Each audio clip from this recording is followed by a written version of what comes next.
Hi, Cie Peterson. If you're like me, you think of this guy from Mad Magazine, Alfred E. Newman, and his slogan, What, me worry? I was talking to an actor that I work with the other day, and she was worrying about what if I never book anything, and what if I audition forever and never get anything? And I said, yeah, it's actually possible that those things can happen. But here's the thing. You need to stop worrying. I'm so glad this is one of the things I learned a long time ago that I do not do, and I always feel bad when I see people like this young woman who I really adore worrying the other day. So I know you probably know this, but I just want to go through this super quick with you. Here's the thing about worrying. The first number one thing is it changes nothing. Whatever you worry about, if it is going to happen, it is going to happen regardless of the fact that you worried about it. And then when you get to it happening, you are still going to have to deal with it. So all of that time you spent worrying changed nothing. Even worse, if things don't turn out with the negative scenario that you created in your mind, then you spent all that time worrying about things that didn't even happen, and you cannot get that time back. All of that wasted time and energy going into something that never even happened. I can't tell you how much I wish you could get that time back, but you can't. Now, I know it's easy to say, well, stop worrying. And you might say, but see, I'm a worrier. I sort of can't help myself. I get that.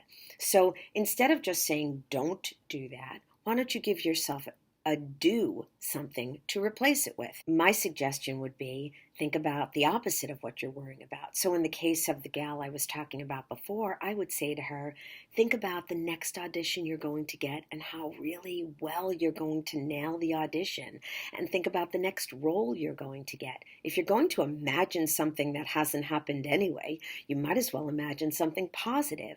And it gives you a really specific place to put your energy when you are worrying instead of just sitting there saying, don't worry, don't worry. Don't think about purple. Purple. It just doesn't work. We know that. The other thing about worrying is most often we're worrying about something very vague.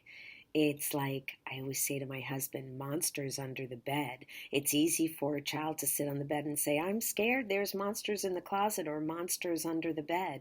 But of course, what a reasonable parent will do at that point is come in and open the closet or lift up the bed skirt if you have one to show the child that there actually is nothing under the bed. There actually is nothing in the closet. And that's very often what our worrying is like. We're worrying about vague monsters. So maybe just look, open up the closet, peek under the bed, and assure yourself that there's not really anything there. And that might be a way for you to let go of that vague sort of worry that you have. The other thing I want to say is this. Very often you'll hear people say, you'll cross that bridge when you come to it. I don't really think that's a great idea, but nor do I think it's a great plan for you to just sit there and think about every bridge you might encounter in your life and how you'll get across it when you do. So what I like to say is I will make a plan to cross the bridge when I can see it, when I can look ahead and see that the bridge is there and maybe see if it's washed out or not. Maybe there's a drought and I can actually walk across the land underneath the bridge and I don't have to worry about the bridge at all. It's about making an informed decision once the situation is within sight. And that's really a much better way to address these kinds of things that might be causing you to expend a lot of energy on worrying.